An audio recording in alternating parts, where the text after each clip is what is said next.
Muy buenas tardes, buenas noches compañeros, quienes se encuentran en Europa, en Ecuador y en cualquier otra parte del mundo.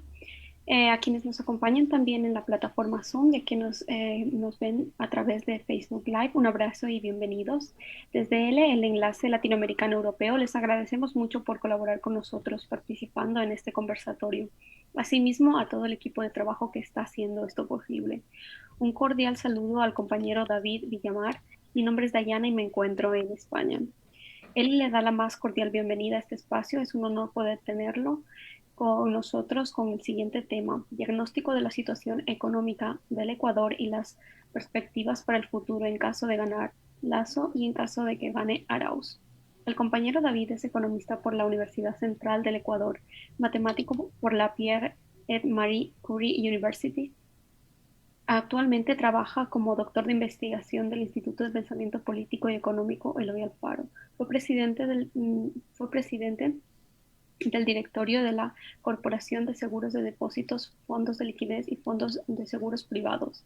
Ha sido asesor económico del Ministerio de Energías y Minas, asesor económico del presidente de la Asamblea Nacional Constituyente de Montecristi, posteriormente coordinador técnico de proyectos entre el Banco Interamericano de Desarrollo y la Secretaría Nacional de Planificación y Desarrollo. Dicho esto, ahora le paso la palabra al compañero David, recordándole que cuenta entre 15 y 20 minutos para presentar el tema y unos 10 y 15 minutos para responder las preguntas.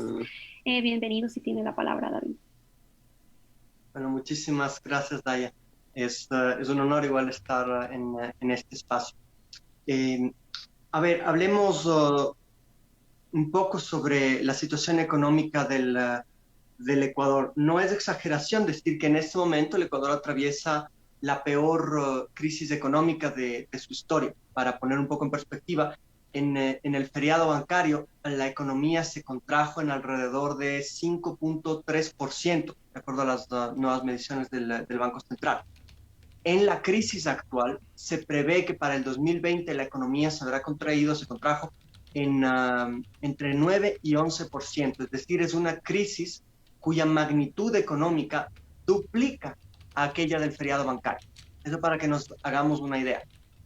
Entonces, la gran pregunta es cómo llegamos a esta crisis. ¿Cómo es que tenemos la...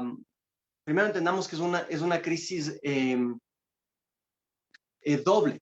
De cierto sentido, por un lado tenemos una crisis sanitaria grave que no ha sido resuelta, que no ha sido atendida por el Estado, y por otro lado la crisis económica que mencionaba con la contracción de la producción y la correspondiente contracción del empleo, ¿cierto? Aumento de pobreza, etcétera. Entonces se trata de una crisis con dos cabezas, dos grandes problemas, el sanitario y el económico, que están obviamente relacionados. Y es importante entonces preguntarse cómo llegamos a esta situación. ¿Por qué tenemos una de las peores tasas a nivel planetario en muertes por COVID? ¿No es cierto? ¿Y por qué tenemos uno de los peores desempeños económicos del planeta?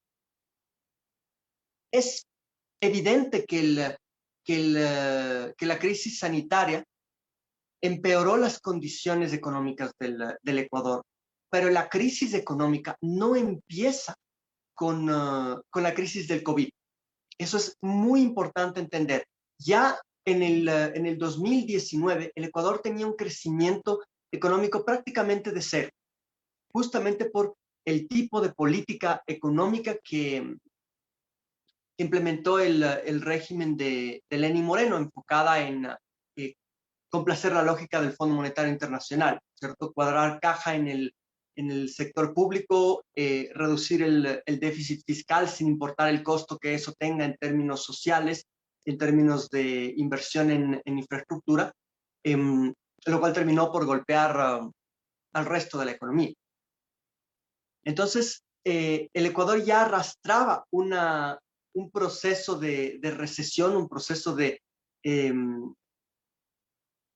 enfriamiento de los motores de la economía cuando nos golpeó la pandemia.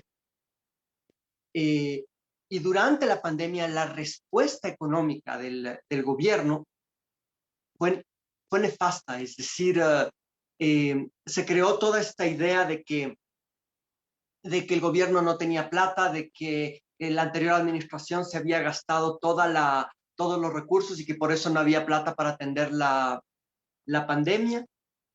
Eh, Mucha gente se creyó ese discurso, pero lo cierto es que en los meses entre marzo, abril y mayo, que fueron los meses en los que con más fuerza golpeó la pandemia, son los meses de la catástrofe humanitaria que se vivió en Guayaquil, en esos meses el Estado ecuatoriano, el Ministerio de Finanzas, prepagó casi 2.000 millones de dólares en deuda externa.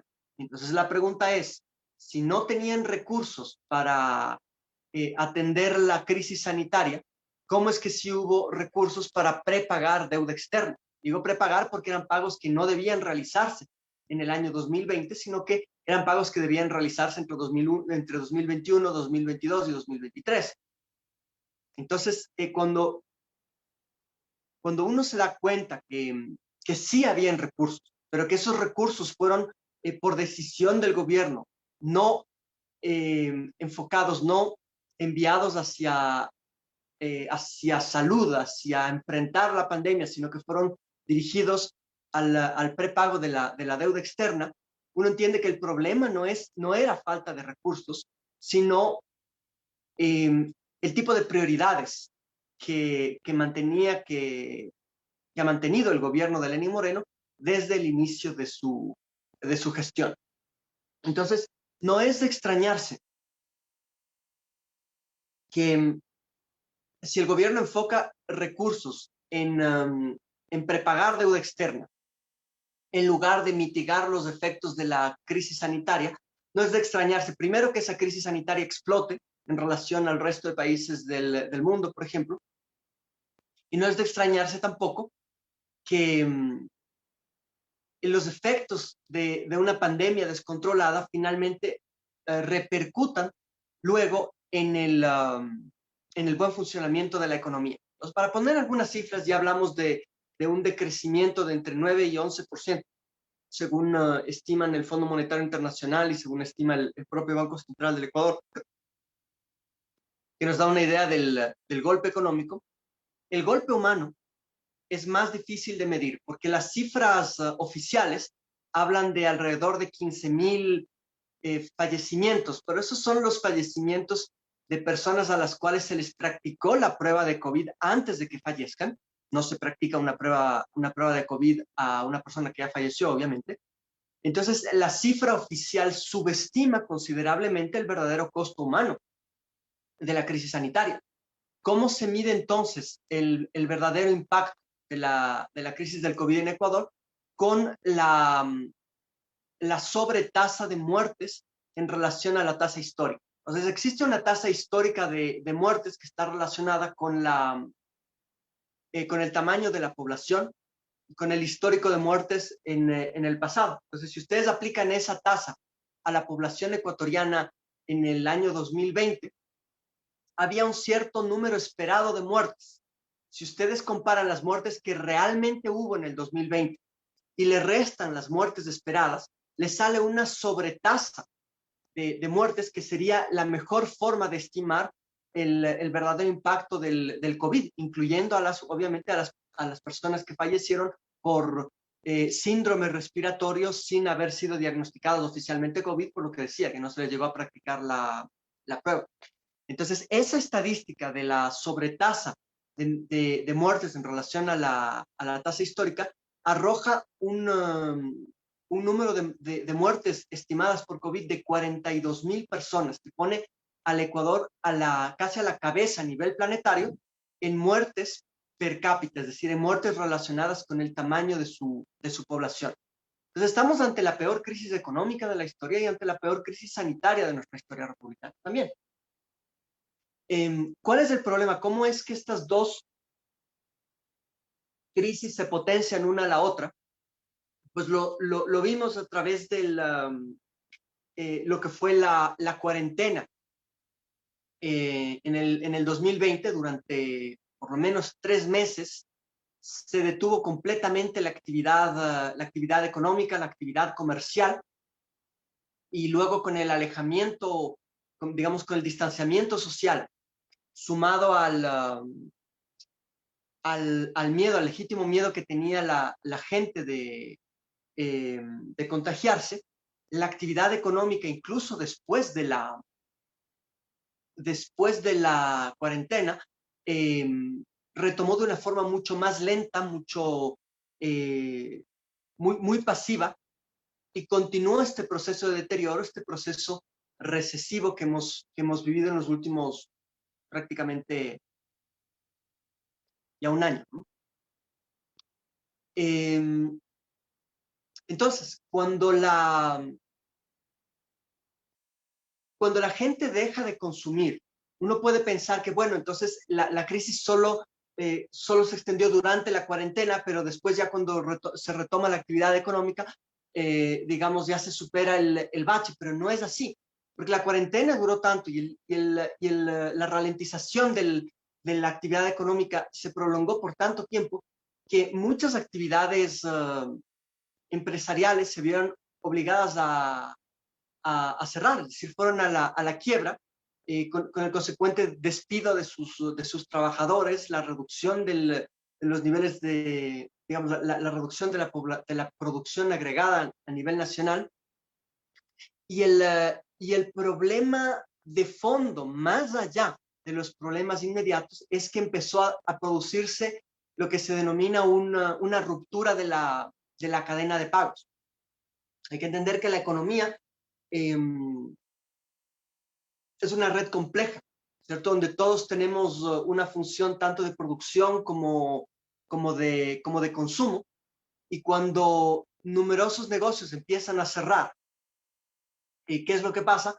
Los trabajadores de esos negocios se quedan sin trabajo, como se quedan sin trabajo, se quedan sin ingresos, dejan de consumir, dejan de comprar alimentos, no tienen recursos para comprar medicinas, no tienen recursos para pagar sus arriendos o pagar sus deudas, y las personas que dependían del pago de arriendos, de la compra de bienes y servicios, eh, etcétera, también dejan de recibir ingresos y se empieza a cortar esta cadena de pagos y a debilitar la economía en general. Entonces, esto es una problemática que se extiende más allá del periodo de cuarentena, porque justamente muchas de las empresas quiebran en cuarentena, pero no es que después de la cuarentena se reactivaron, sino que es gente que permanentemente perdió sus fuentes de ingreso, gente que cerró sus negocios. Y la David, realidad que perdimos tu estamos viviendo, cámara. perdón, Perdimos tu cámara. Perdón que te interrumpa. No te podemos ver. No sé si puedes activar tu cámara, por favor. sí, ahí Ya. está, no sé qué pasó. Eh, entonces, lo que hemos vivido en los últimos 6 a 8 meses ha sido efecto justamente de esta ruptura de la cadena de pagos que no ha logrado reactivarse, y es la realidad que estamos viviendo ahora. Ahora, para entender el problema de la economía ecuatoriana a fondo, me gustaría abordar un análisis ligeramente teórico de cómo funciona una economía, o más bien, cómo funciona la política pública dentro de una economía como la ecuatoriana, que está dolarizada. Entonces, existe algo en economía que se conoce como el trilema macroeconómico. Es un dilema, pero en lugar de ser entre dos opciones, es entre tres opciones. Tres opciones de política pública, que serían la política de estabilización, la política cambiaria y la política comercial. Son tres herramientas que tiene un gobierno para incidir en la actividad económica y asegurar un buen funcionamiento de su economía. Repito, entonces, son la política de estabilización, la política cambiaria y la política comercial. Entonces, la política cambiaria tiene que ver con la política monetaria, y tiene que ver con el valor que tiene nuestro tipo de cambio en relación a las demás monedas. Esto cuando una economía tiene su propia moneda, ¿cierto? ¿Cuál es el tipo de cambio que fija de su moneda en relación a las demás. Luego está la política de estabilización, que puede ser de distinto tipo, es decir, se refiere a las acciones que puede tomar el Estado, tanto en política monetaria como en política fiscal, es decir, política de gasto, para reactivar una economía cuando esto está en recesión, o si quieres, para reducir el crecimiento cuando la economía se está sobrecalentando. Es una herramienta como que funciona más o menos como un termostato, si es que, o como un aire acondicionado. Si es que la economía se sobrecalienta, la política de estabilización puede permitir enfriar un poco la economía. Si la economía se está enfriando demasiado, está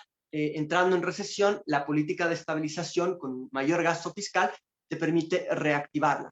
Y en tercer lugar tenemos la política comercial, eh, que se refiere a al conjunto de medidas que puede tomar un gobierno para controlar la salida de divisas, por ejemplo, vía importaciones, como a través de la imposición de aranceles.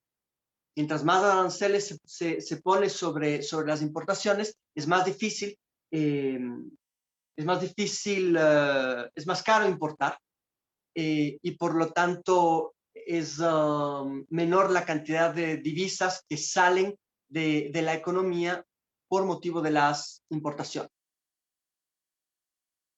Es importante, cuando uno analiza estas tres políticas, comprender que las tres políticas se mueven en un espectro eh, que tiene dos extremos.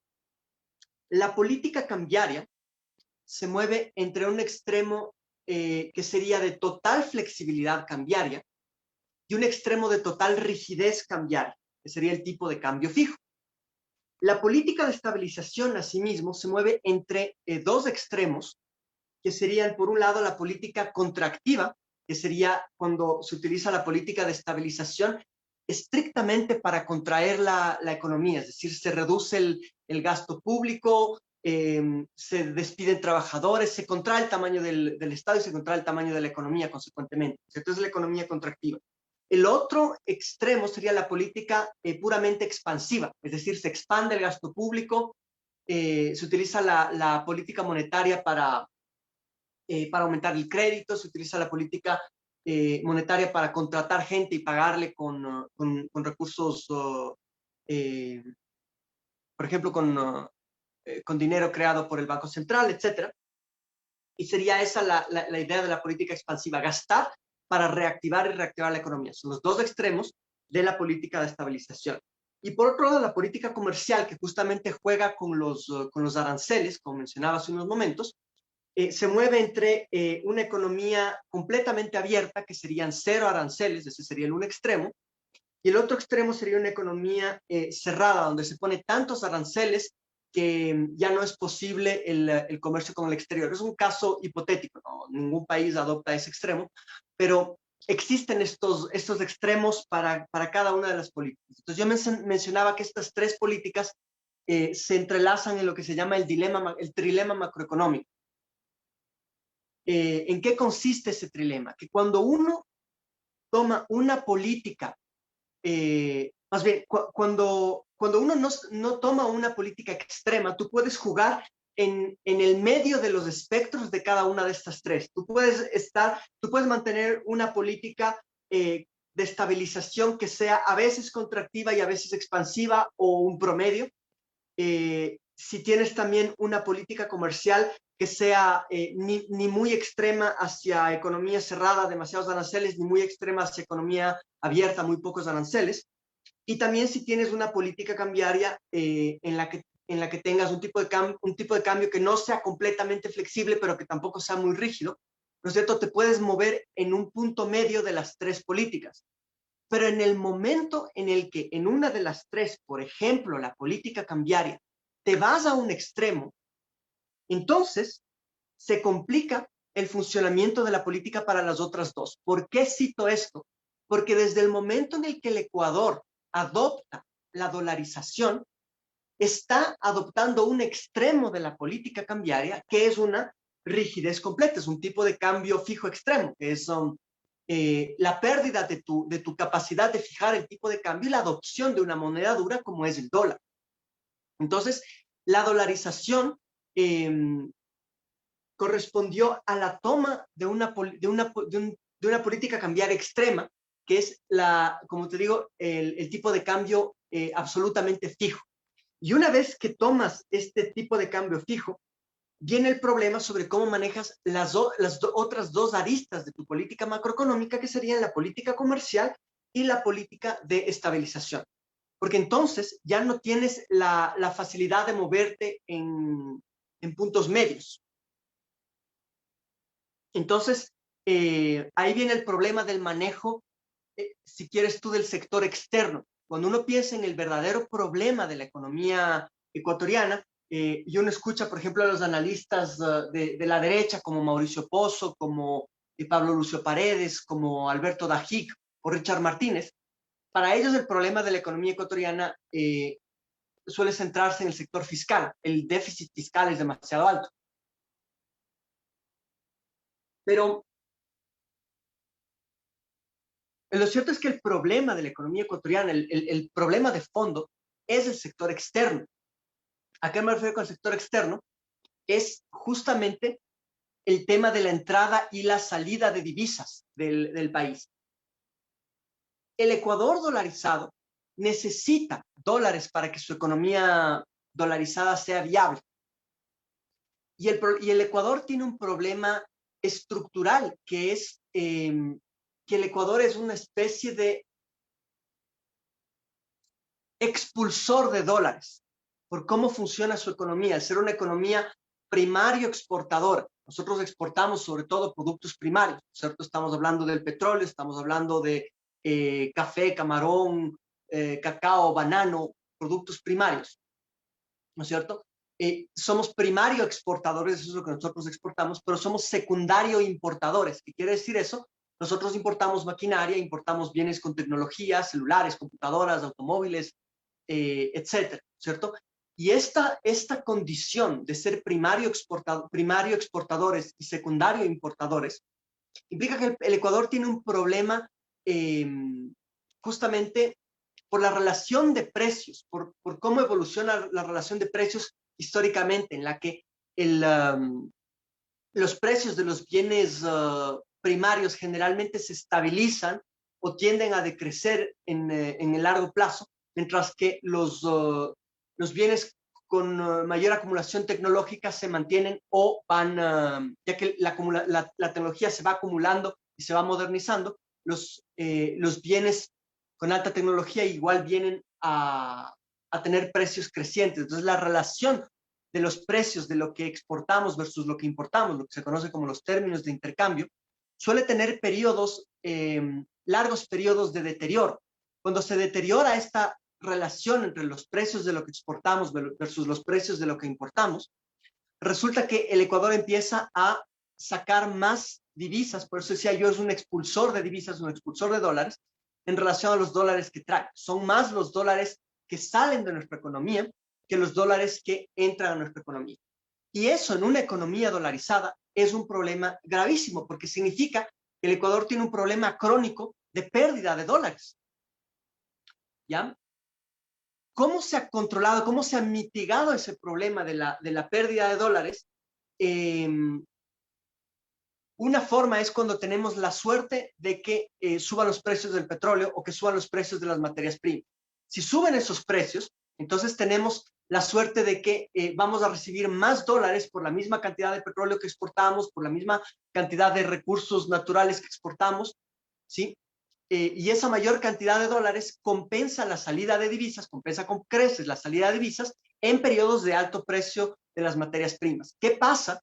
Cuando bajan los precios de las materias primas, empiezan a salir más dólares de los que entran, empieza a acumularse un déficit externo y el Ecuador solamente tiene al mecanismo, por ejemplo, de la deuda externa, endeudarse para traer divisas y suplir esta falta de dólares que enfrenta como consecuencia de la caída de los precios del petróleo. Entonces, cuando estamos en una situación como esa, con bajos precios de las materias primas, se vuelve crítico el manejo de la política macroeconómica. Volvemos al tema del trilema macroeconómico, porque seguimos en dolarización. Y la pregunta es ahí, ¿qué vamos a hacer con la política comercial y qué vamos a hacer con la política de estabilización? Si es que nos vamos a una política de estabilización expansiva, es decir, mayor gasto público, ese mayor gasto público pone mayor dinero en los bolsillos de la gente tiene recursos para importar y va a comprar celulares, va a comprar automóviles, va a comprar productos importados, y eso exacerba el problema de la salida de divisas y te prende una alerta en el sistema de dolarización. Y eso implica una necesidad para el Estado de qué hacer con la política comercial. Si es que están saliendo demasiados dólares vía importaciones, te toca cerrar la salida de divisas, por ejemplo, aumentando aranceles. Aquí los ecuatorianos que tengan memoria al respecto de la crisis del 2015-2016, recordarán que justamente en 2015 y 2016 caen los precios del petróleo, pero el país no adopta, el gobierno no adopta una política contractiva, sino que mantiene una política expansiva para justamente evitar una crisis económica profunda, ¿ya? Pero al mismo tiempo tuvo que poner aranceles sobre tasas arancelares y las famosas salvaguardas cambiarias para frenar la salida de divisas vía importaciones. Aquí viene justamente lo que les decía, el trilema en acción. El gobierno se mantiene en un extremo de la política de estabilización, que es la política expansiva, y en el otro extremo de la política comercial, que es frenar la salida de divisas vía aranceles y vía sobretasas cambiarias, ¿no es cierto? Entonces, esa era una forma de enfrentar la crisis de salida de divisas cuando cayeron los precios del petróleo en 2015 y 2016. Esa forma de enfrentar la crisis aminoró los impactos económicos. No hubo aumento del desempleo en la crisis 2015-2016, no hubo aumento de la pobreza y no hubo quiebra de empresas. Lo único que hubo es malestar, porque la gente se quejaba por los aumentos de los aranceles en los automóviles. Es la famosa crisis de los Nutella Boys, ¿no es cierto? Donde salían los banderas negras a quejarse, salían a las iris a quejarse porque subió el precio de la Nutella. Estoy caricaturizando, pero eso es lo que ocurría. Es decir, había una afectación muy puntual para el sector importador y para los que querían consumir bienes importados. Pero fíjense lo que pasa a partir de 2018 con un gobierno que cambia completamente de enfoque económico y empieza a cambiar la lógica económica y se va al otro lado del espectro de la política de estabilización y deja de utilizar una política expansiva y empieza a utilizar una política contractiva. Entonces empieza a contraer el Estado, a contraer el déficit, a contraer el gasto público, a despedir trabajadores, a reducir obra pública, a reducir inversión pública, y con eso hay menos actividad económica, hay menos plata para consumir, ¿no es cierto? Y consecuentemente hay menos plata para importar. Entonces, fíjense lo que sucede con el nuevo gobierno, que empieza a desmonta completamente las sobretasas arancelarias, desmonta las salvaguardas cambiarias e incluso baja los niveles arancelarios por debajo de los límites permitidos por la Organización Mundial del Comercio. Eso es lo que hace el gobierno de Lenín Moreno. Entonces, como ven, va poco a poco moviéndose a un eje de economía abierta, beneficiando a los importadores, pero en cambio cambia la lógica de la política de expansión, de la política de estabilización, de una expansiva a una contractiva. Eso es, en términos técnicos, el cambio de política macroeconómica que vimos entre lo que fue la forma de enfrentar una crisis por parte del gobierno de la Revolución Ciudadana versus la forma de enfrentar la crisis por parte del gobierno de Lenín Moreno, que ha sido cooptado por la banca. Entonces es muy importante tener esto claro. ¿Por qué razón? Porque las dos formas de enfrentar la crisis, de manejar el trilema macroeconómico, nos dicen a quién estás beneficiando, para quién estás gobernando. ¿Sí? Si es que tú manejas la política pública, manteniéndote en dolarización, pero con una lógica de estabilizar la economía en pro de la expansión, es decir, enfrentar una crisis de forma anticíclica. Si tu economía está decayendo, usas política expansiva de gasto para evitar que caiga y lograr que se reactive, te toca aplicar una política contractiva una política de economía cerrada, aumentar aranceles para evitar que salgan las divisas y proteger así la dolarización. Eso es lo que hay que entender. Entonces, la lógica de la política pública de manejo de crisis durante la Revolución Ciudadana fue: hay que mantener la capacidad adquisitiva de la población y hay que ajustar a los importadores. Entonces, beneficiábamos a los trabajadores, se beneficiaba a la capacidad de consumo de la gente, pero se ponía el costo de la crisis sobre los importadores, sobre la banca, que también es responsable de la salida de divisas vía el envío de sus utilidades a paraísos fiscales. A la banca se le puso en cambio el impuesto a la salida de divisas, que va en la misma lógica que las sobretasas arancelarias y las salvaguardas cambiarias, ¿cierto? Frenar la salida de divisas. Ese es el impuesto a la salida de divisas.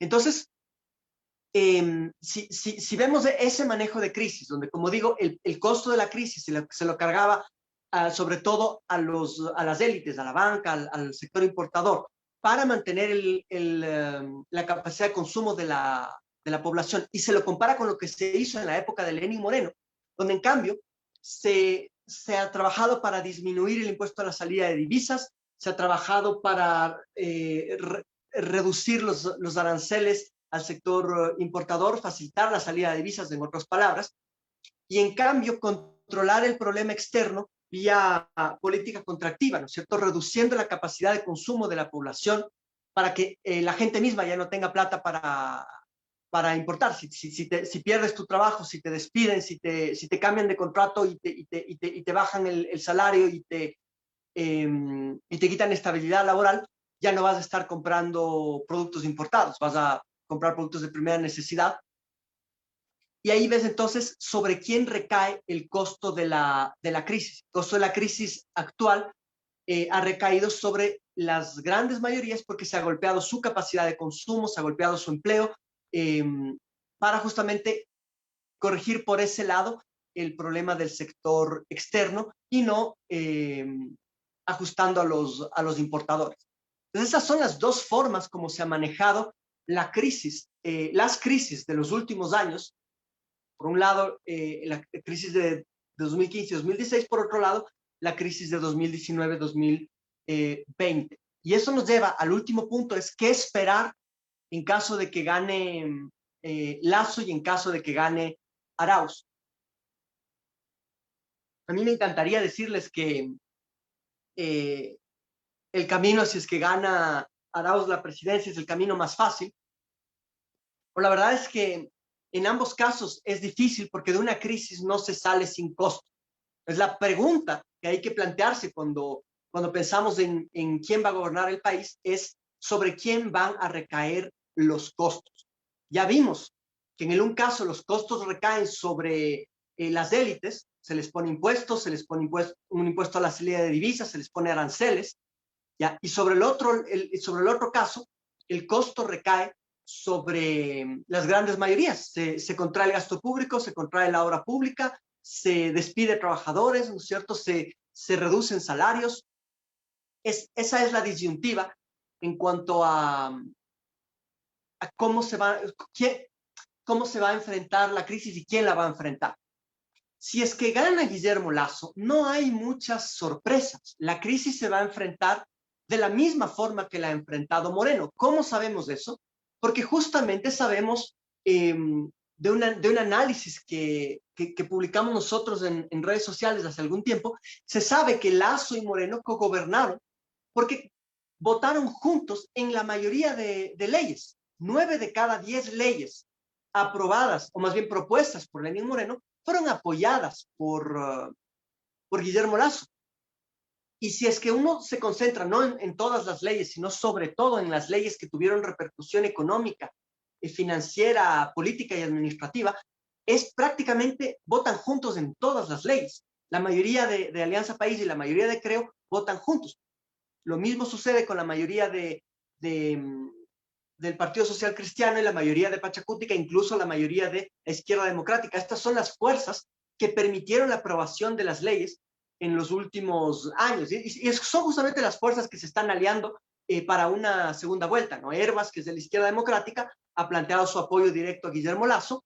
El Partido Social Cristiano está aliado con Creo, y es muy probable, aunque ahorita estén en pugna, que la dirigencia de Pachacutic se alinee, como ya lo hizo en 2017, con el banquero Guillermo Lasso. Es muy coherente en cuanto a cómo han actuado en la Asamblea en los últimos 4 años, porque ellos son los que han aprobado las leyes, como decía, que, que, han, que le han dado forma a los resultados económicos de los últimos años. Entonces, si es que gana Guillermo Lasso, lo que vamos a ver es un poco más de lo mismo del gobierno de Lenín Moreno. La diferencia es que en lugar de que la banca gobierne con un títere al frente, gobernará directamente un banquero, pero las políticas serán las mismas.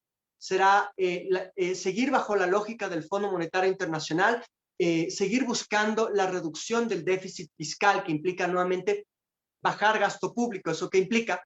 Bajar inversión pública, bajar inversión social, bajar gasto en salud, bajar gasto en educación, seguir despidiendo trabajadores y seguir privatizando las empresas públicas para beneficio nuevamente de las élites que van a comprar esas empresas, esas carreteras, esas hidroeléctricas a precio de gallina enferma. Entonces, continuaremos viendo políticas, si gana Lasso, continuaremos viendo políticas del mismo corte, es decir, tratando de facilitar el comercio internacional para beneficio de las élites, facilitar la salida de divisas. Lasso ya lo ha dicho, Yacu ya lo ha dicho, ellos van a eliminar el impuesto a la salida de divisas. Entonces seguirán esta misma política. ¿Cuál es el problema de seguir esta misma política? Que esta misma política está dilapidando a la dolarización. Entendamos esto, la dolarización no se va a caer porque venga un gobierno y decida que va a imprimir nuevos sucres, o que va a imprimir lenincitos, o que va a imprimir una nueva moneda porque simplemente se le ocurre que eso es bueno para el país. No, la dolarización va a caer si es que no se enfrentan la crisis económica que se está gestando. Eso es algo que ya sucedió en la Argentina. La Argentina nunca tuvo dolarización, pero tenía un sistema similar, que era la convertibilidad, en el que tenían un peso que se cambiaba a tasa fija con el dólar, un peso por un dólar. Entonces el peso era almost as good, casi tan bueno como el dólar. ¿Ya? ¿Qué es lo que pasa? Que esa rigidez produjo los mismos efectos que está generando en la economía ecuatoriana, un déficit externo crónico, altísimas exportaciones de países vecinos que sí podían devaluar, llegaron a importar hasta carne de Brasil, los argentinos, ¿sí? Y en un momento eso generó una crisis fuertísima, porque las empresas empezaron a cerrar, aumentó el desempleo, y la crisis económica llegó a tal nivel que la misma gente que en un momento consideraba imposible salir de la convertibilidad, empezó a presionar para que se salga de la convertibilidad, porque era una camisa de fuerza. Es posible que si se sigue con la misma política de contracción económica, lleguemos a lo mismo, que los niveles de desempleo sigan aumentando, que la flexibilización laboral siga ahorcando a los trabajadores, que sigan bajando los salarios, y que siga la actividad económica deprimida hasta tal punto que la misma población que hoy no quiere salir de la dolarización, en un punto diga, así sea, salgamos de la dolarización, pero hagamos algo, ¿ya? Es el riesgo de mantener una política en la que se ahorca a las grandes mayorías, con el agravante de que los grandes beneficiarios de una desdolarización serían justamente las élites.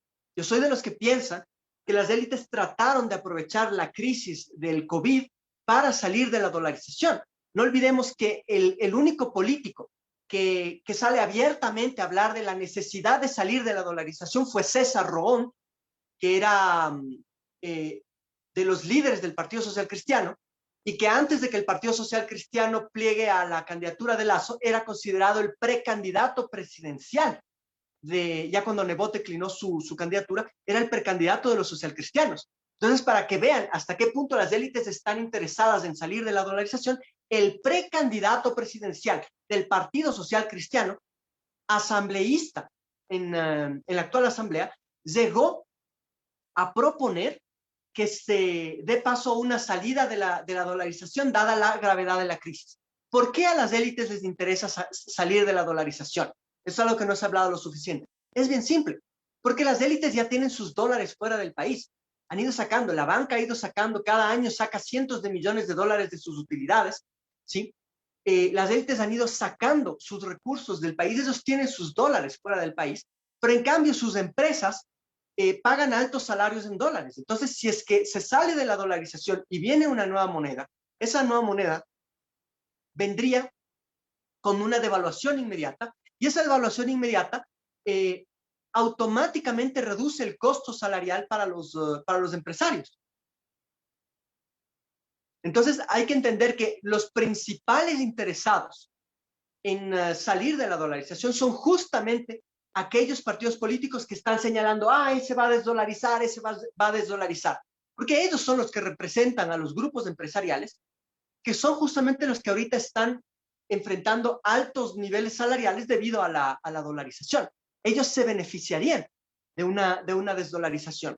Vamos ahora al último elemento, que es cuál sería la perspectiva económica si es que gana Andrés Arauz. Si es que gana Andrés Arauz, él ya lo ha dicho, él va a priorizar una política de tipo expansivo para salir de la crisis. Es decir, si usa la política de estabilización, para volver nuevamente al modelo que hemos estado utilizando como eje analítico en esta exposición, si Andrés Arauz llega a la presidencia y toma una política de estabilización de corte expansiva, es decir, mayor gasto público, va a tener que al mismo tiempo utilizar herramientas de control de la salida de divisas, por ejemplo, el impuesto a la salida de divisas, por ejemplo, las herramientas arancelarias, aumentar los aranceles y generar salvaguardas cambiarias para corregir el problema externo. Entonces sería nuevamente políticas similares a las que vimos en el año 2015 y 2016, donde se logró estabilizar la economía sin que aumente el desempleo, sin que aumente la pobreza, pero sí obviamente con esta molestia puntual que es, vamos a tener que enfrentar el problema de la salida de divisas, generando barreras a la salida de divisas, barreras que ya se utilizaron, barreras que funcionan, como el coeficiente de liquidez doméstica, como el impuesto a la salida de divisas, o como las salvaguardas cambiarias que se utilizan en momentos de fuerte crisis económica, justamente como el que estamos viviendo. Ahora, para poder mantener la economía estable, se necesita recuperar herramientas de política pública que se perdieron debido o sea, por la política que adoptó el gobierno de Lenín Moreno. Una de esas herramientas era justamente la coordinación que existía entre el Banco Central, el Ministerio de Finanzas, la banca pública y el resto de la economía, que permitía justamente que la banca pública le preste al Ministerio de Finanzas o que el mismo Banco Central le preste al Ministerio de Finanzas. Hoy quieren satanizar esa opción como si fuese, no, si eso pasa, se va a acabar la dolarización. Eso es una vil mentira. Estas herramientas se utilizaron en 2015 y 2016 y sirvieron para salvar la dolarización. Entonces es importantísimo recuperar esas herramientas de política pública para salir lo antes posible de la crisis. Y los mecanismos ya han sido establecidos claramente en el plan de gobierno de Andrés Arauz, que ha hablado, por ejemplo, de dar $1,000 a 1 millón de madres solteras, receptoras del bono de desarrollo humano, por ejemplo, justamente para darles capacidad de consumo y empezar a reactivar, a lubricar los engranes de la economía, ¿no es cierto?, a reactivar la cadena de pagos, ¿ya? Como decía yo, bajo la misma lógica que se enfrentó la crisis en 2015 y 2016.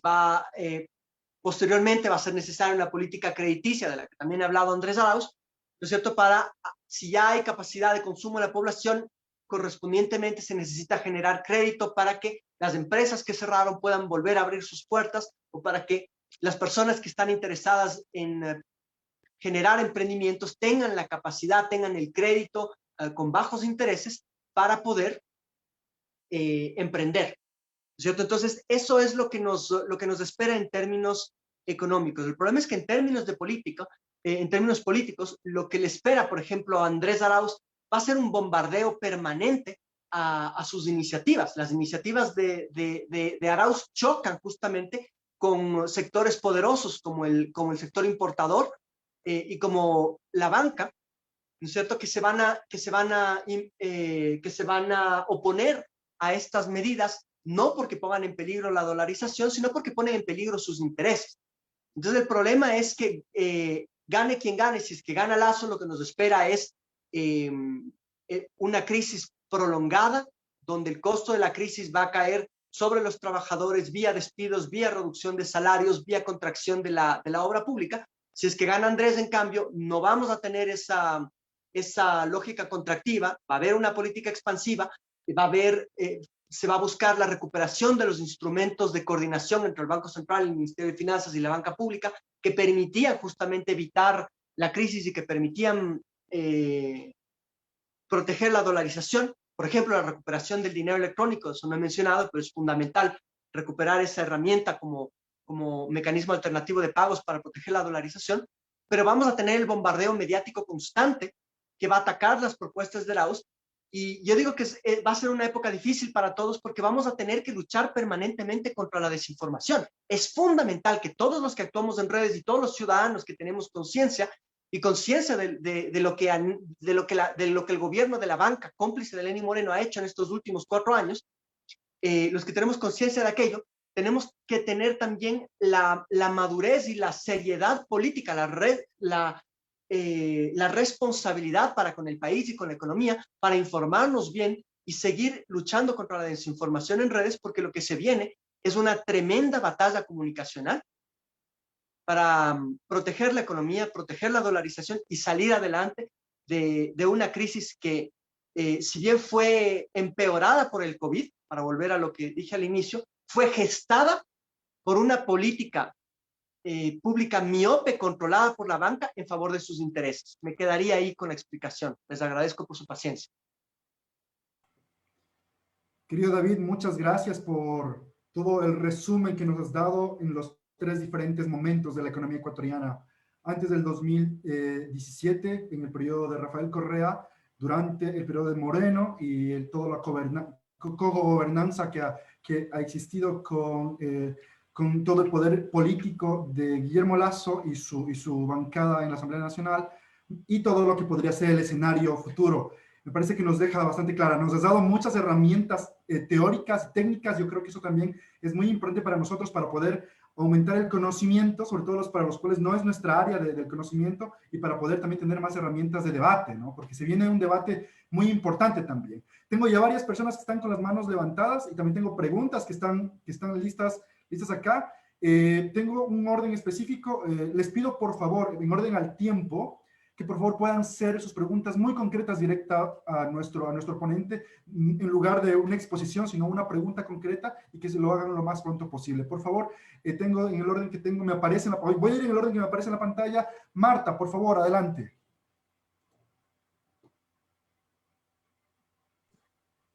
Hola David, muchas gracias por tu exposición. Te conozco de Twitter y bueno, y siempre encantada de tus hilos. Mi pregunta es el contrato con el FMI y la posibilidad de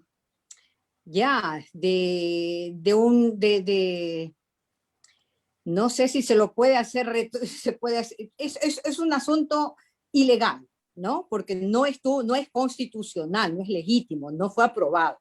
Pero ¿puede Andrés Arauz renegociar esa deuda, ese trato con el FMI? Y ahora, claro, hay también incluso 2 jueces ya han emitido sentencias. Eso es interesante saber.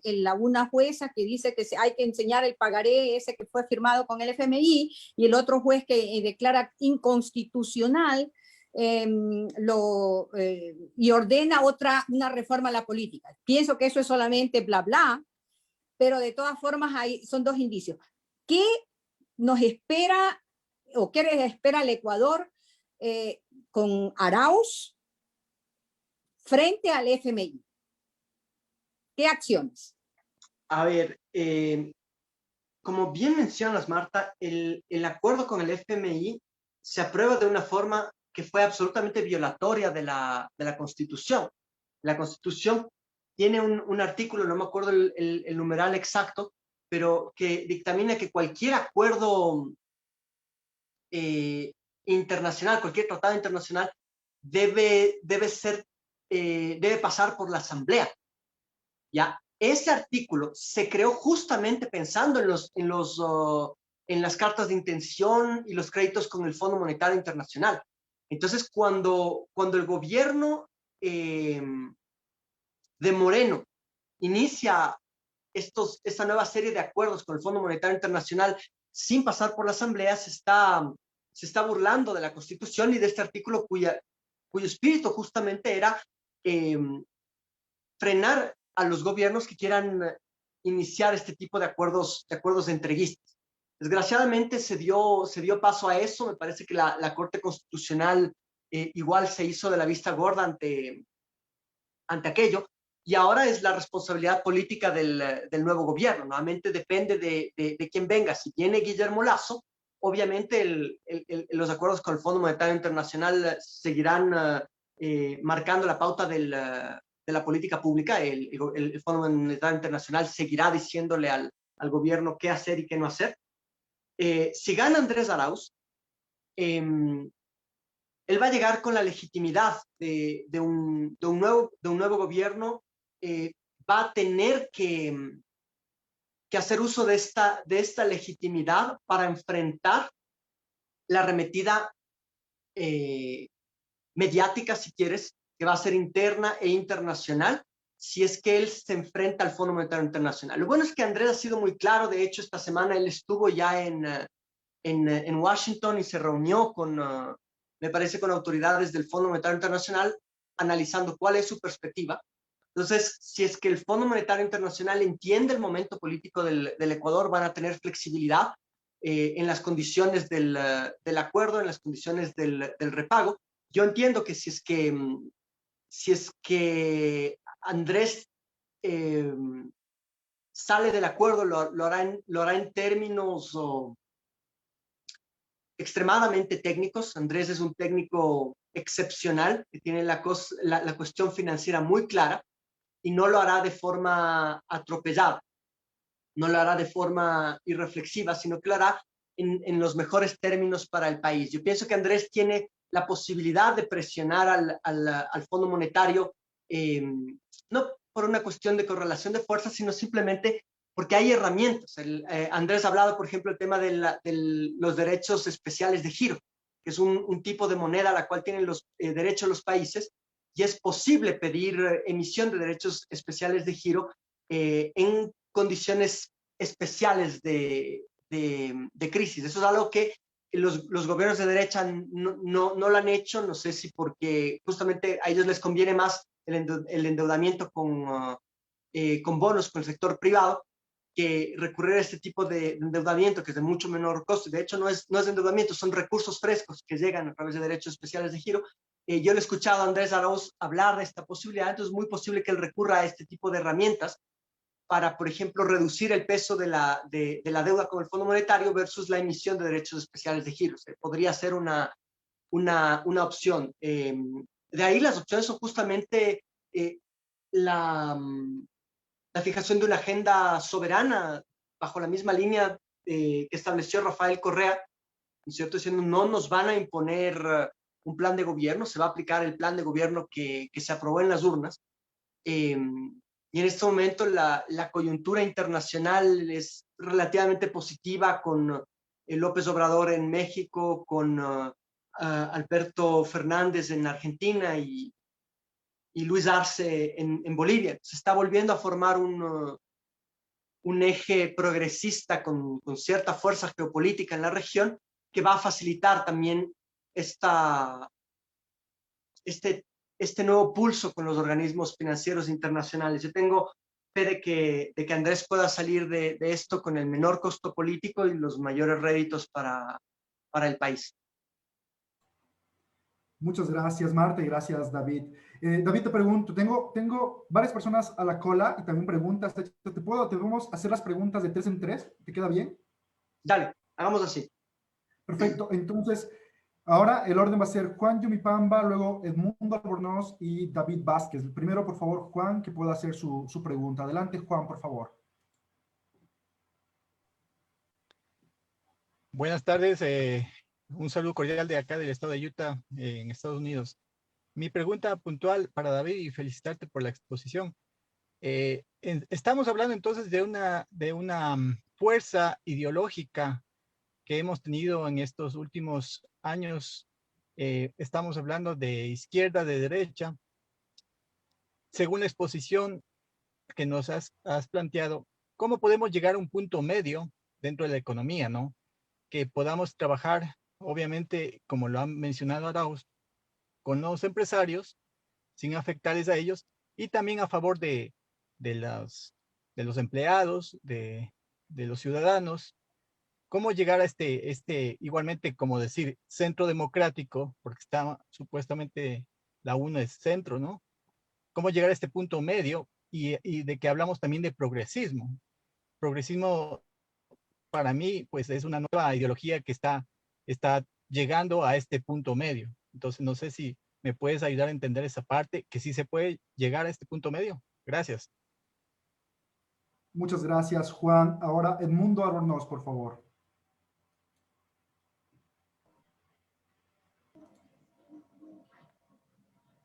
Sí, Te escuchamos, Edmundo. sí, buenas noches. Una pregunta bastante corta. Arauz, digamos, pretende una política de expansión y entregará, entre otras cosas, digamos, 1.000 millones de dólares, digamos, a los ecuatorianos, a mujeres. ¿Cómo será la reacción del comercio ecuatoriano, digamos? Se conoce, digamos, de que van a tratar, digamos, de absorber esos dólares y podría llevar a una inflación en ese caso. Muchas gracias. Muchas gracias, Edmundo. Y David Vázquez, por favor, a continuación. David Vázquez, perdón. Sí, hola, ¿me escuchan? Fuerte y claro. Adelante, David. Ya, gracias. David, muchas gracias por tu tiempo. Siempre es súper escucharte. Mi pregunta, sí.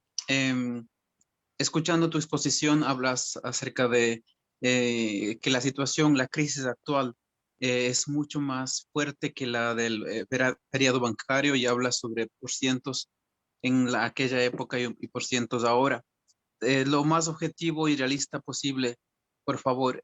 ¿Cuánto tiempo, en el caso de que Andrés gane, cuánto tiempo le tomaría al equipo económico, al gobierno en general, con sus políticas para que el Ecuador vuelva a tener una estabilidad? ¿Cuántos años se necesita para que la gente de pie nuevamente esté mejor? Gracias.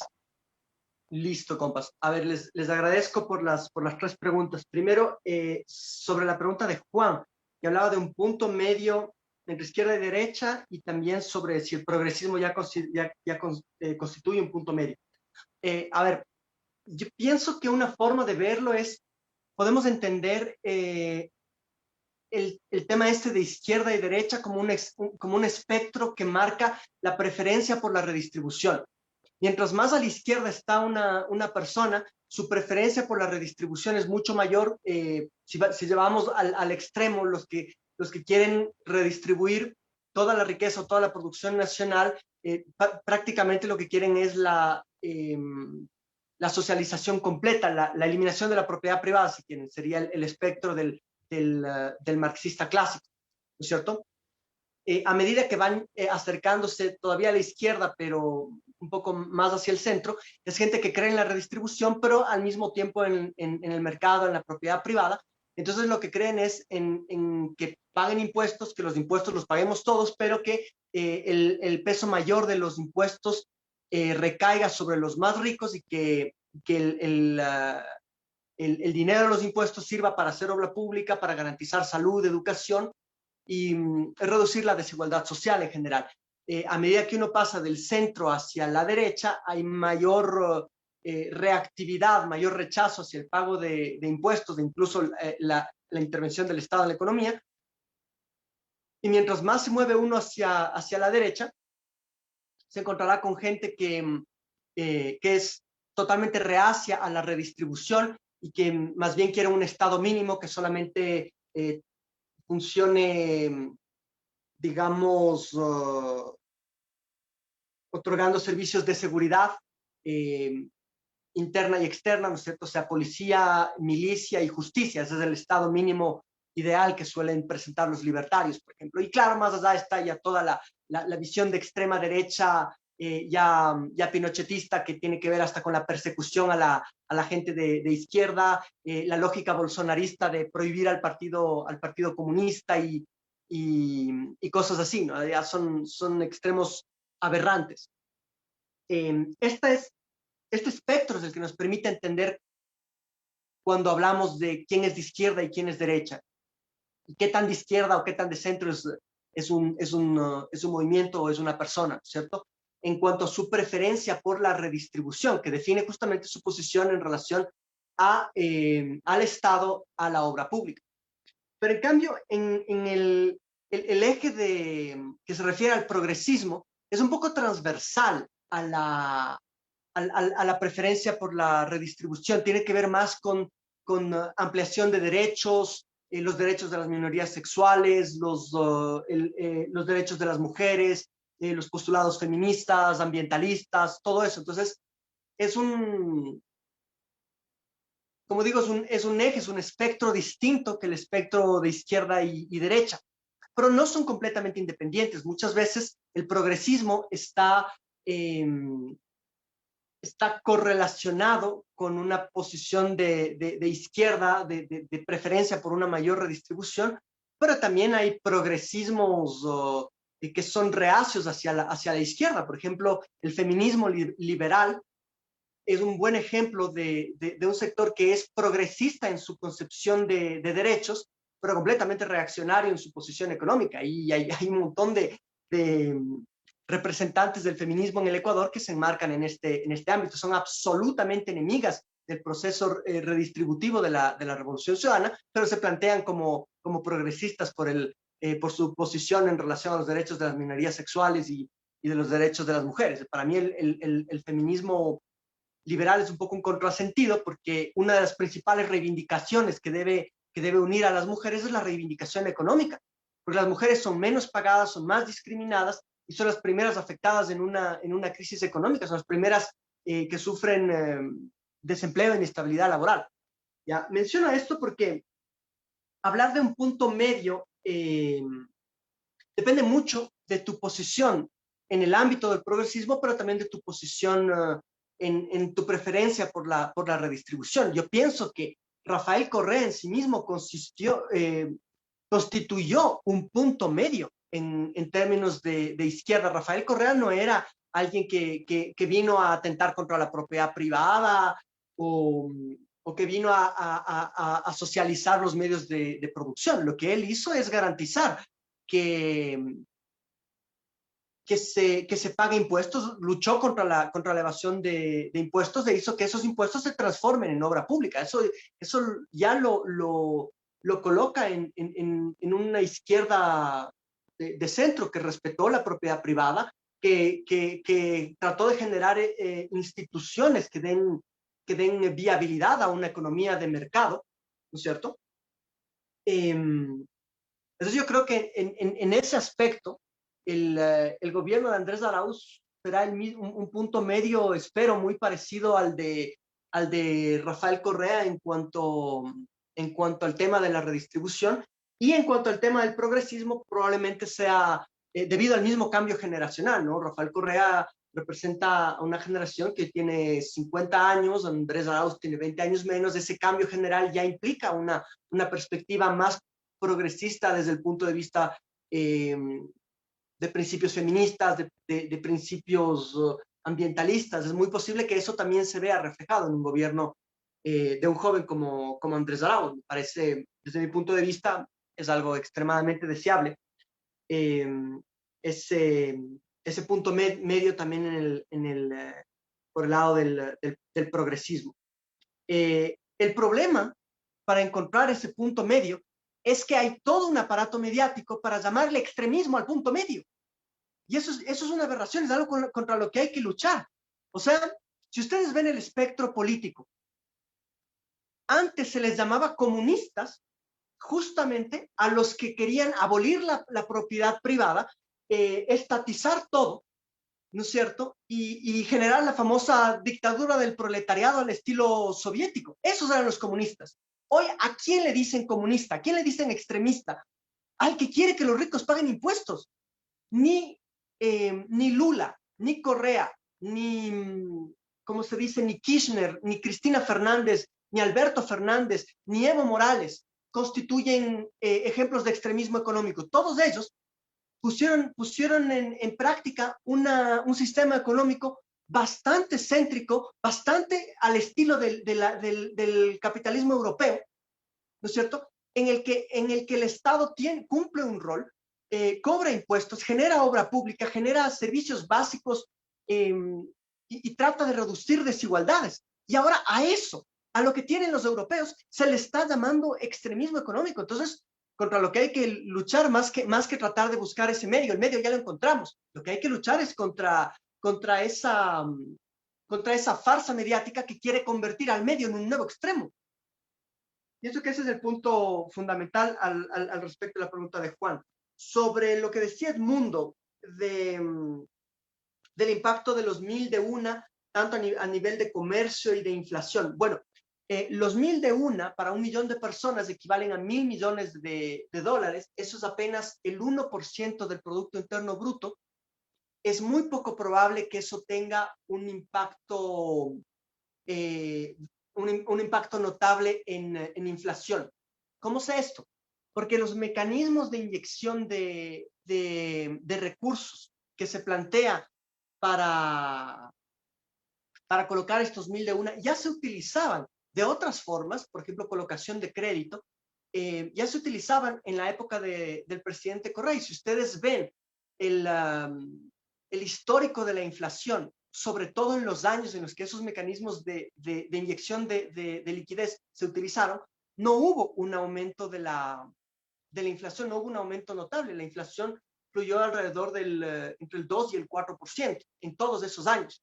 Entonces, no hubo un impacto notable que diga que cuando se utilizaron esas herramientas de inyección de liquidez, subió la inflación. Además de que los 1000 de una, estos 1000 millones de dólares equivalen apenas, como decía, al 1% del Producto Interno Bruto. Es poco probable que ese 1% genere una inflación notable. Va a ser algo mínimo, y no olvidemos que mínimos de inflación, niveles bajitos de inflación, hablamos de 1 o 2%, son saludables para una economía porque generan incentivos para la actividad económica. Por otra parte, esos 1000 millones sí pueden tener en cambio un impacto significativo en la reactivación del comercio y la reactivación de la cadena de pagos, es lo que hablábamos al inicio.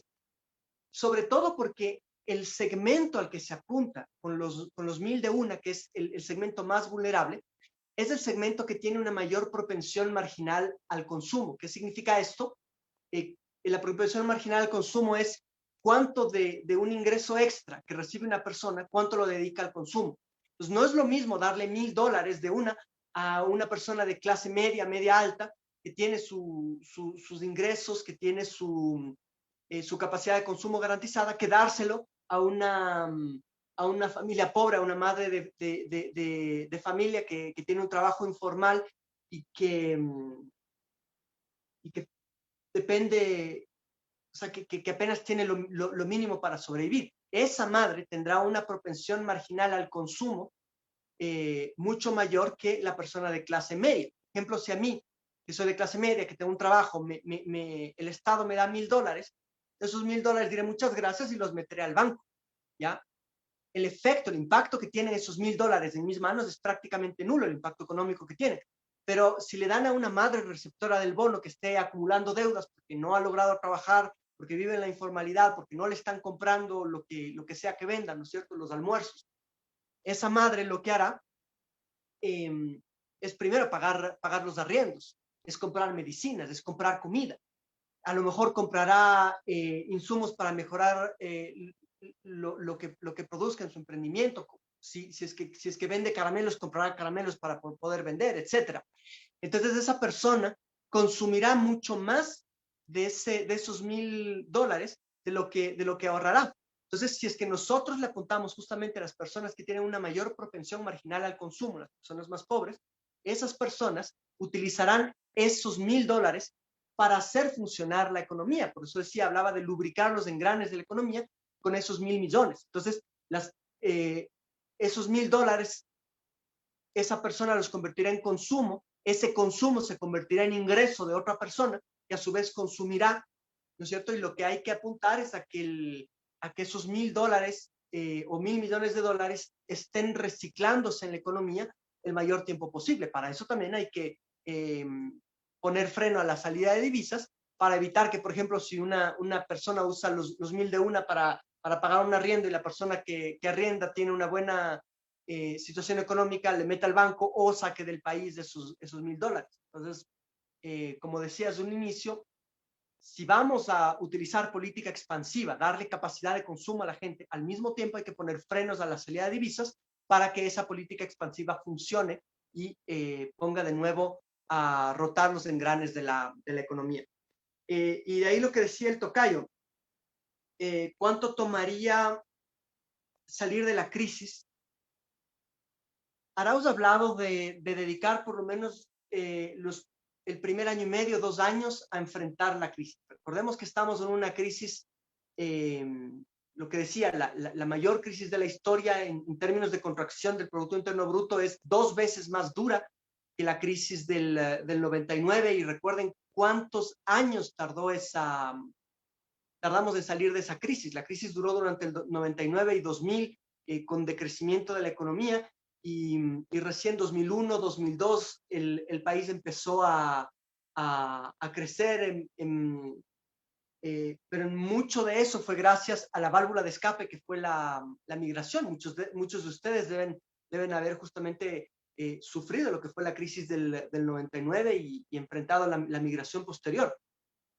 Entonces, también cuánto tardemos en salir de la crisis depende de quién gane las elecciones. Yo decía justamente, si llega un Guillermo Lasso, va a continuar con esta política contractiva que va a prolongar la crisis económica por más tiempo. Las crisis económicas europeas en manos de gobiernos de derecha, como fue la crisis griega, la crisis española, duraron casi una década, ¿no? O sea, la derecha es capaz de hacer funcionar una economía en crisis por tiempo indeterminado, justamente por su lógica de golpear a las grandes mayorías, a los que menos tienen.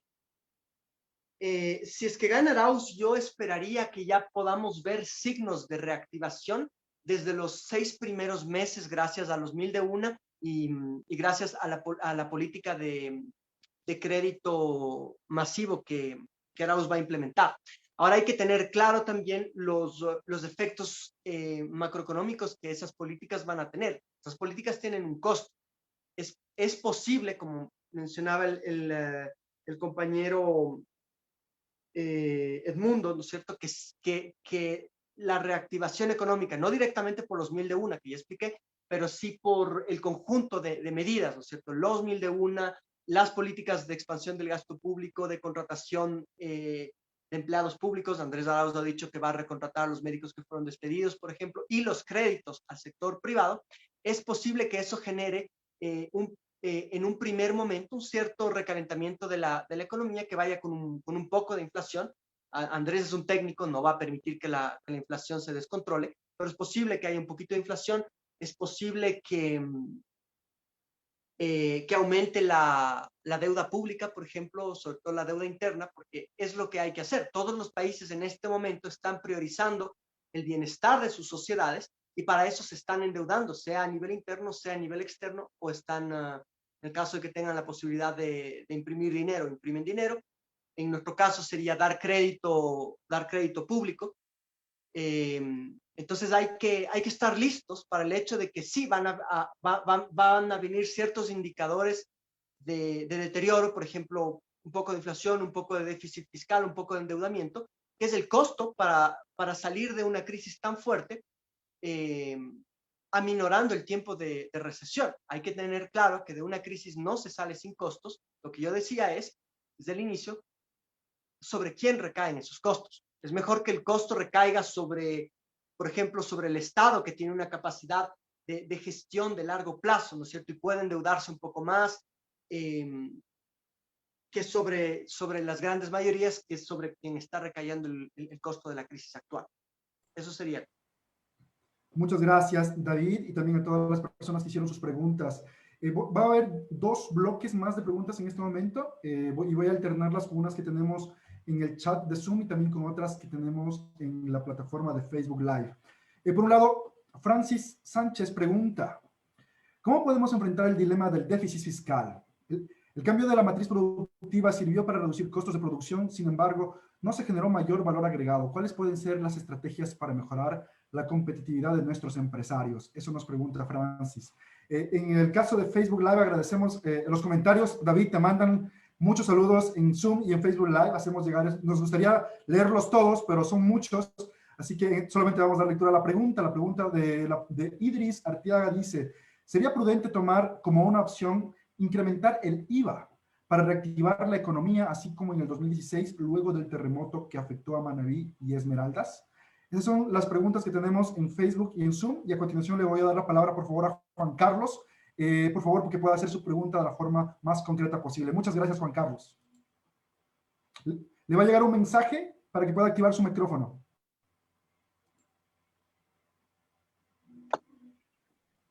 Buenas, antes que nada, felicitaciones a los organizadores, a usted, David, por ilustrarnos. Una pregunta y una duda rápidamente. La pregunta, ¿qué concepto merece usted la economía solidaria como alternativa para salir de la crisis? No digo popular y solidaria, entendiendo que a veces cuando uno dice economía popular solidaria se entiende como una economía para pueblo. Y usted debe saber que bien que para la economía solidaria pues es un concepto más amplio. ¿Cómo se podría implementar? Y la duda rápidamente. Cuando hubo la pandemia, el pago anticipado de la deuda, se habló mucho de una especulación financiera de parte del economista de Martínez, del ministro. Sobre eso, ¿qué podría decirme? Muchísimas gracias, Diego, y gracias, David. Gracias, compañero.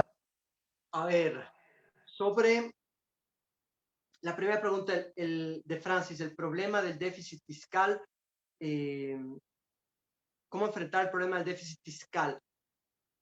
Lo que yo mencionaba es, a ver, el principal problema de la economía ecuatoriana no es fiscal, sino externo, ¿cierto? Si queremos mantenernos en una economía dolarizada, necesitamos controlar el flujo de salida de divisas, el exceso de salida de divisas.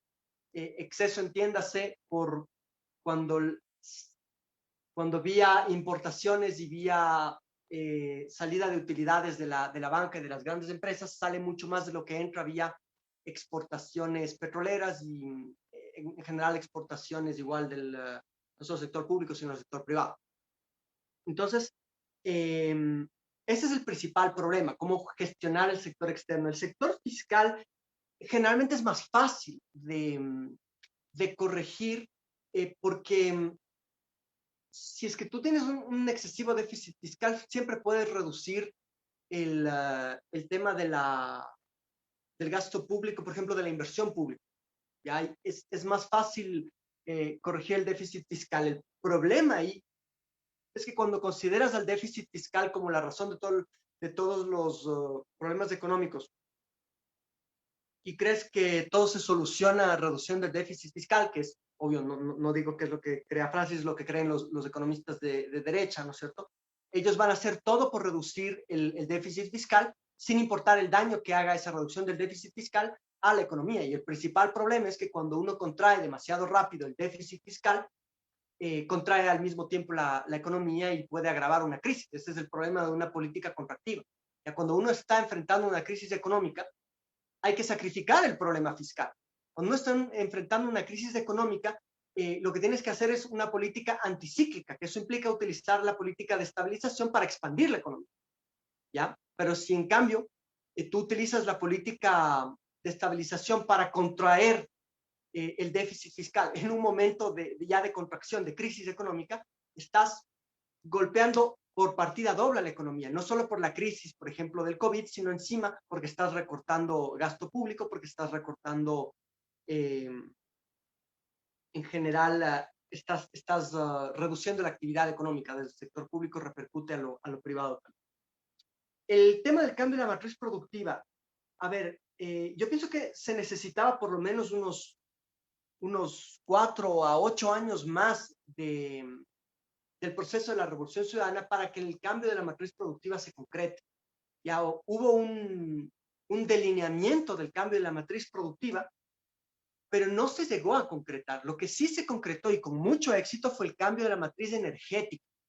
El cambio de la matriz energética fue justamente lo que se logra con la construcción de las hidroeléctricas, la repotenciación de algunas termoeléctricas y también la generación marginal de la energía eólica, pero que también fue un cambio importante, al menos en términos de modernización de nuestro aparato de generación de energía.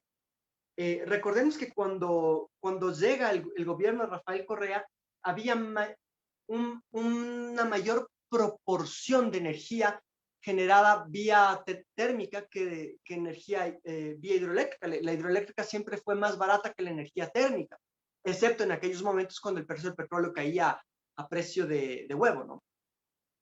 Entonces, gracias a la construcción de hidroeléctricas dirigida por el gobierno de la Revolución Ciudadana, finalmente se obtuvo una relación de 80-20, donde 80% de la producción de energía, de la capacidad de producción energética era hídrica, y solo un 20%, entre 15 y 20%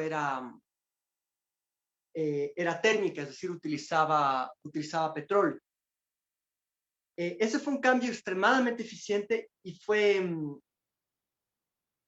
muy valioso para justamente aumentar productividad y aumentar la eficiencia del sector privado, que antes pagaba por energía térmica de alto costo y se pasó a utilizar energía hidroeléctrica de bajo costo. ¿Cómo lograr a través de la política pública un aumento sostenible de la productividad, de la competitividad? Es justamente enfatizando esta política de construcción de obras clave para aumentar competitividad, es lo que se llama la competitividad sistémica, ¿no es cierto? No solamente pensar en competitividad vía costos, que es lo que suele hacer la derecha está obsesionada con que para lograr competitividad hay que bajar salarios, porque claro, bajan salarios y eso le reduce sus costos de producción, pueden vender a menor precio a nivel internacional, ganan competitividad.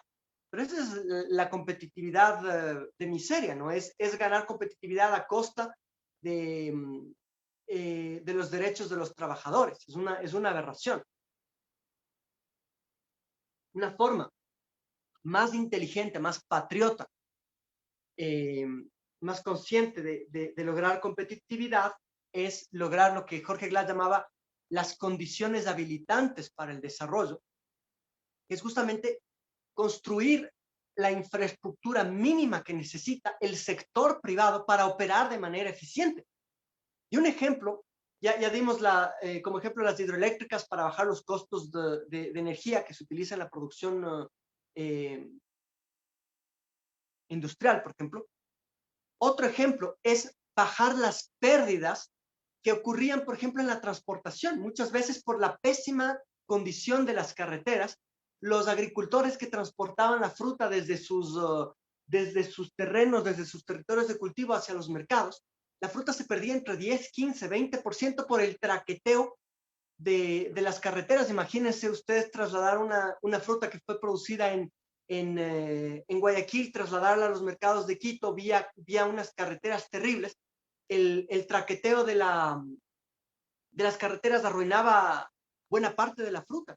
El rato que ustedes tienen carreteras de primera, están reduciendo las pérdidas, y eso reduce también, aumenta, digamos, la utilidad de las empresas, reduce sus costos de eficiencia, mejora muchísimo la productividad.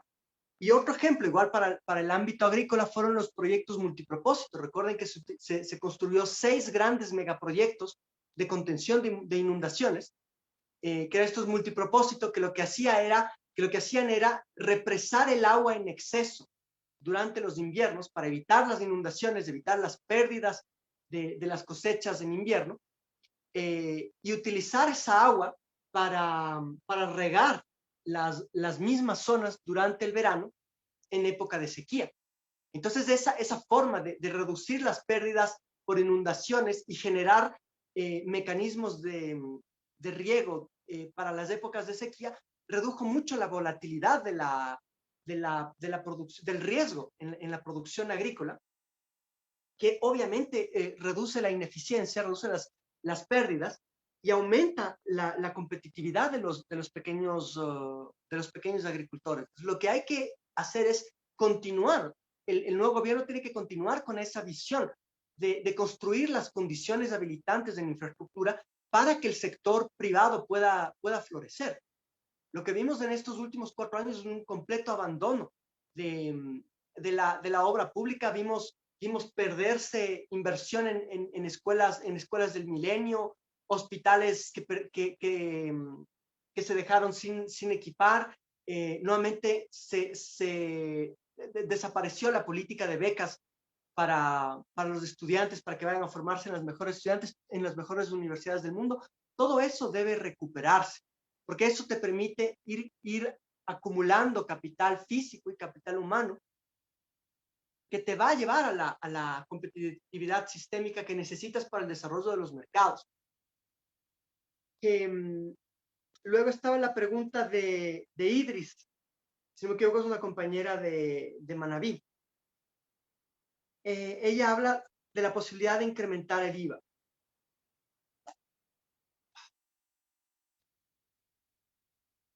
El gobierno que venga va a tener que enfrentar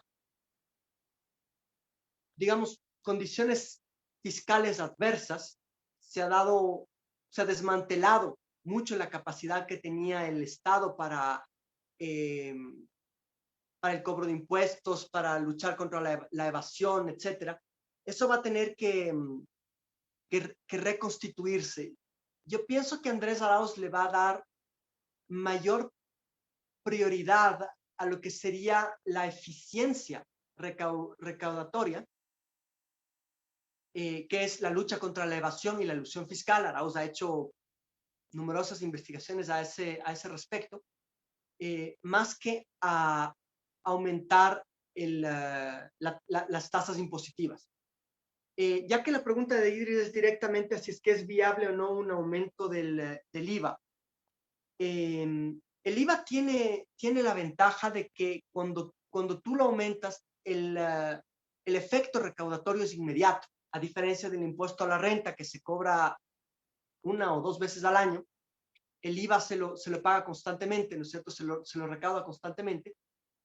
Y por lo tanto, en términos de recaudación es más eficiente subir el IVA. Con la ventaja de que como el IVA en Ecuador tiene prácticamente el 90 o 95% de la canasta básica está exenta del IVA, el impacto del IVA de un aumento del IVA sobre las poblaciones más vulnerables económicamente es mínimo. Entonces, en ese sentido, hay cierta viabilidad para ello, pero hay un costo político también, por lo cual yo pienso que eso sería una medida de último recurso. Primero hay que pensar en medidas como digo, para enfrentar la evasión, la elusión fiscal, en medidas puramente recaudatorias, como el aumento del IVA. Y la pregunta de Juan Carlos sobre la utilización de la economía solidaria como una alternativa, como una herramienta alternativa para salir de la crisis.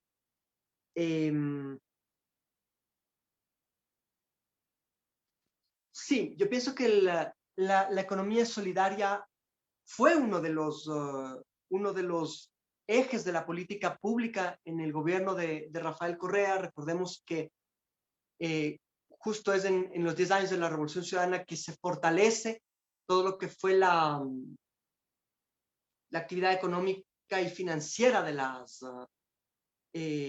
economía popular y solidaria. Se crea, por ejemplo, la Ley Orgánica de Economía Popular y Solidaria y se crea la Secretaría, la Superintendencia de Economía Popular y Solidaria, la SEPS, que regía tanto a las cooperativas de ahorro y crédito como al resto de cooperativas. Y la forma cooperativa es la forma como la economía solidaria actúa dentro del sistema económico. Es una de las formas institucionalizadas, pienso yo. La cooperativa es una de las formas institucionalizadas de la economía solidaria. Y pienso que justamente el fortalecer a las cooperativas de ahorro y crédito fue una forma de, si quieren, cambiar la correlación de fuerzas en el ámbito financiero, porque el sector financiero privado, la banca, tiene una lógica puramente acumuladora, ¿no es cierto? Está centrado puramente en la generación de rentabilidad, y bajo esa lógica lo que hace la banca es captar recursos en todo el país y redirigirlos hacia las zonas del país donde esos recursos sean más rentables, que siempre van a ser las grandes ciudades, donde puedan formarse empresas, o el puerto principal, ¿no es cierto?, donde es menos costosa si quieren, la actividad comercial, es más rentable la actividad comercial. Entonces, debido a esta lógica de acumulación, lo que hace la banca es captar recursos de las pequeñas provincias y redirigirlos hacia las grandes ciudades, generando una especie de lógica de extracción de recursos, o es una aspiradora de recursos desde las pequeñas ciudades hacia las grandes ciudades, de las pequeñas provincias hacia las grandes ciudades, perpetuando esta relación de inequidad a nivel territorial. Entonces, una forma de corregir esa inequidad territorial es vía obra pública, generar obra pública en las pequeñas provincias, generar carreteras, generar puentes, generar infraestructura. Y la otra es generar capacidad de intermediación financiera local. Y para eso están las cooperativas. Las cooperativas tienen una acción, sobre todo las cooperativas de tamaño mediano, tienen un importante impacto en la actividad económica a nivel local. Entonces, me parece que fueron cientos de cooperativas las que se crearon gracias al proceso de Revolución Ciudadana. Muchas de ellas lo que hacen es gestionar los recursos locales y hacer que la plata de una provincia se quede produciendo en esa misma provincia y no entre en esta lógica de aspiradora que tiene la banca.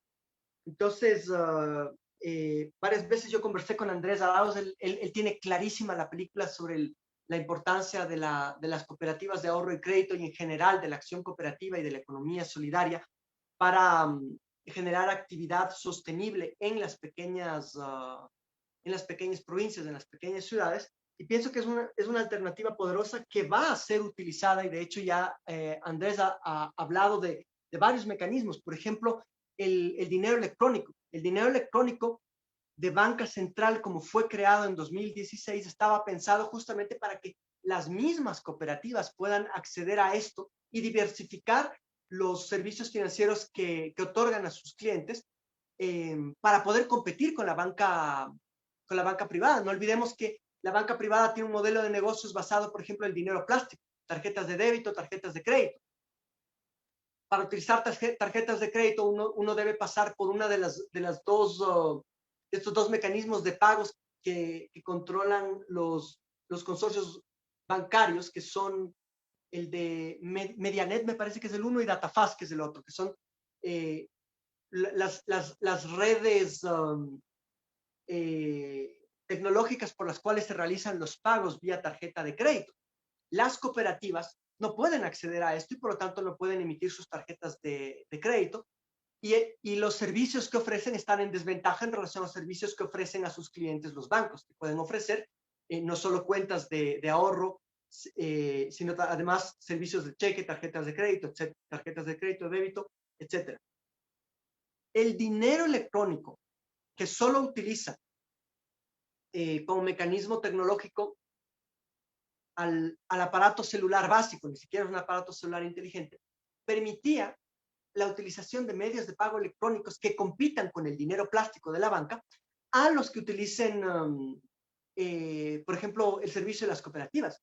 Entonces, esto es un proyecto visionario que tenía Andrés Ábalos para que las cooperativas puedan competir con el dinero plástico a través del dinero electrónico que utiliza como herramienta tecnológica los celulares, competir con las tarjetas de crédito de la banca privada. Entonces ahí podemos ver que sí, o sea, Andrés tiene muy clara la película de cómo utilizar a la economía, cómo potenciar la economía solidaria con estos mecanismos de potenciación de las cooperativas para justamente utilizarlas para enfrentar la crisis y además cambiar la correlación de fuerza entre la economía financiera privada y la economía financiera cooperativa. Y sobre el prepago de la deuda, sí, es decir, es muy difícil establecer la ilegalidad que hubo al respecto del manejo, pero lo que se sabe a ciencia cierta es que Richard Martínez hizo apuestas riesgosas, torpemente riesgosas, poniendo garantías carísimas a los créditos que él mismo adquirió. No son créditos adquiridos en la época de Correa. Entonces, él emitió bonos que tenían que para poder conseguir compradores, les puso unas garantías que prácticamente duplicaban el costo de los bonos si es que la actividad económica, si es que la economía sufría algún shock externo. Cuando vino la pandemia, ese shock se materializó y las garantías estuvieron a punto de activarse. Si se activaban, Richard Martínez habría sufrido el costo de ser el peor ministro de Finanzas de la historia porque duplicó el costo de la deuda que emitió, es decir, emitió deuda por 2.000 millones, el costo de esa deuda se habría duplicado a 4.500 millones debido a las garantías torpes que él mismo impuso en esos papeles, y para no pagar ese costo lo que hizo es prepagar esa deuda para, si quieren, recomprar los papeles y evitar que se activen las garantías. Entonces fue su torpe manejo el que lo orilló a utilizar esos recursos, a priorizarlos no para ponerlos en función de enfrentar la pandemia, sino para salvar su cuello. Y ese fue el primer, si quieren, el primer uso condenable de esos recursos. Además de eso, estuvo justamente la utilización de información privilegiada de la gente que sabía que se iba a prepagar a esto. La gente, Martínez representa a las cámaras de cercano a la banca. Entonces está siempre esta sombra, o sea, difícil de verificar, pero latente ahí en cuanto a que se utiliza la información privilegiada para saber cuándo van a subir los precios de los bonos y hacer compras en el mercado financiero internacional, en la bolsa de valores de esos bonos antes de que suban y venderlos después de que subieron de precio, para hacer millones solamente con este juego de compra-venta que se da cuando alguien tiene información privilegiada. Es la forma como muchas fortunas se han hecho en el Ecuador. Se hizo en tiempos de Maguad, se hace generalmente cuando el sistema financiero pone a un alfil en el Ministerio de Economía. Entonces, hay altísimas probabilidades de que Richard Martínez lo haya hecho. Es muy difícil verificarlo porque la compra-venta de acciones y de bonos en la bolsa de valores se hace con mecanismos, se hace vía brokers, se hace vía terceros. Es muy difícil identificar quiénes son los verdaderos beneficiarios, pero los incentivos están ahí, y viendo para quién han gobernado estos funcionarios que han gobernado, como decía, para los intereses de la banca y y de las finanzas internacionales, sería ingenuo creer que no hubo utilización de la información privilegiada en beneficio de bolsillos particulares. Eso sería. Muchas gracias, David, por tu ponencia. Realmente creo que vamos a tener que hacer una ponencia parte 2, porque nos quedamos con las ganas de seguir conversando, de seguir escuchándote. Pedimos disculpas a Rosario, Roberto, Hernán, Osvaldo, que se quedaron con las preguntas por hacerlas. Tenemos ahora que cerrar este espacio, este conversatorio, por motivos de que continuamos con otros espacios más adelante. David, me gustaría que puedas cerrar con un mensaje de conclusión de tu ponencia. Teniendo en cuenta que quienes te están escuchando en este momento son compas migrantes que están, compatriotas migrantes que están en el Reino Unido, en Europa, en Latinoamérica, y también sus familias y todos los que nos siguen en las redes sociales en Ecuador. Hoy entendemos también que jóvenes, adultos, mujeres, hombres, tenemos mucha capacidad crítica y de debate, y este espacio justamente nos ayuda a eso, y las personas como tú pues nos ayuda a poder aumentar esa capacidad de debate en nuestros espacios. David, te escuchamos. Bueno, primero agradecerles por su tiempo. He tratado de ser lo más técnico, pero al mismo tiempo lo más claro posible para darles herramientas para que cada uno tenga claro el panorama y pueda argumentar en el seno de sus grupos, de sus familias, etcétera, para que se entienda realmente lo que está pasando ahora en el Ecuador, ¿no? O sea, nosotros vemos toda esta campaña mediática, esta arremetida mediática por trivializar la política, por convertir a la política en una cuestión de buenos y malos, ¿no? O sea, hubo corrupción en el gobierno de Correa, ellos son los corruptos, no hay que votar por ellos. Hubo sobreprecios aquí, no hay que dejar que vengan.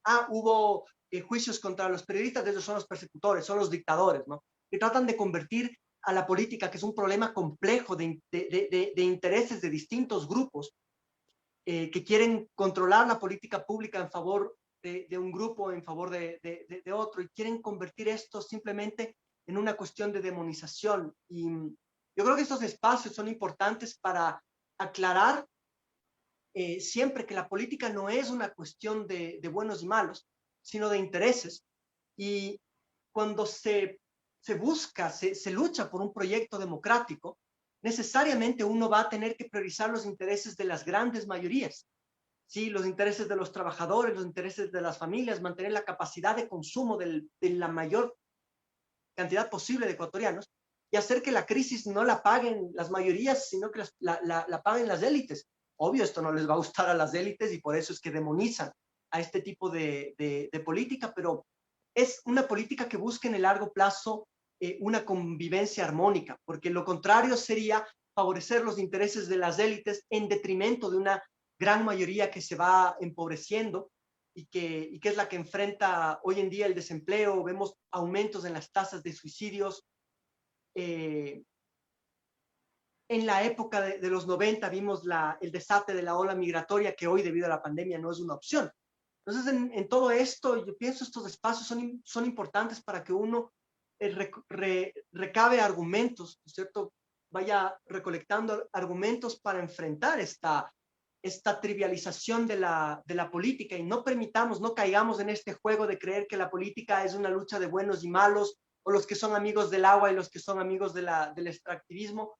No, hay que entender a la política en su real dimensión y entender quiénes vienen a repetir patrones de beneficio para los grupos minoritarios y quienes vienen a enfrentar a esos poderes que han controlado la política durante décadas y que hoy ven su influencia, sus privilegios amenazados, y cada uno tiene que tomar una postura, tiene que ser responsable con su país, con su patria, con su historia, con su pueblo, y tomar una postura en esta lucha democrática. Lo que se viene es durísimo. No crean que porque Andrés Arauz gane las elecciones ya recuperamos la patria. No, si Andrés Arauz gana las elecciones tenemos una oportunidad de recuperación de la patria. Pero Andrés llega con una coyuntura muy compleja, no llega con todo el capital político que tenía Correa, llega con todo un andamiaje institucional creado para frenar al correísmo. No olvidemos que esa era el objetivo del Trujillato, ¿no es cierto? Poner organismos de control y poner a la justicia para frenar al correísmo. Entonces, la recuperación de la patria va a ser muy difícil, va a ser muy difícil darle la vuelta a la política económica, sobre todo con un aparato mediático que va a bombardearnos con infamias, con ataques, con la política del miedo y la desestabilización. El rol de todos los que queramos jugar un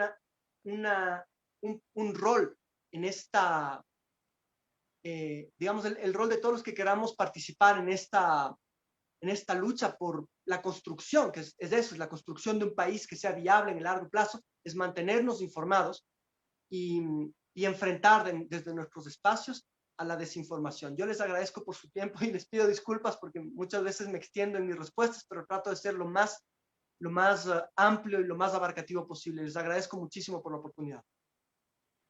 Muchas gracias, David, a ti. En realidad nosotros te agradecemos a ti por todo lo que hemos podido compartir, lo que hemos aprendido el día de hoy. También nosotros agradecemos a todas las personas que estuvieron en la plataforma de Zoom, a todas las personas que están en la plataforma de Facebook Live. En el Asia Latinoamericano, Europacio, es un proyecto de compatriotas migrantes, ecuatorianos y latinoamericanos en Europa y el Reino Unido, que tiene como objetivo construir de manera participativa y consensuada un espacio de integración y unión en lo cultural, lo social y lo político, con el fin de vigorizar la representatividad migrante latinoamericana en Europa y el Reino Unido. La próxima semana estaremos con Daniel Simancas, con quien hablaremos acerca de la politización del proceso de vacunación en Ecuador. Toda la actual coyuntura que estamos viviendo en torno a esto que ha surgido desde el Ministerio de Salud. Les esperamos. Muchas gracias. Muchas gracias, David. Se abren los micrófonos y nos vemos la próxima semana. Gracias, Diego. Un abrazo.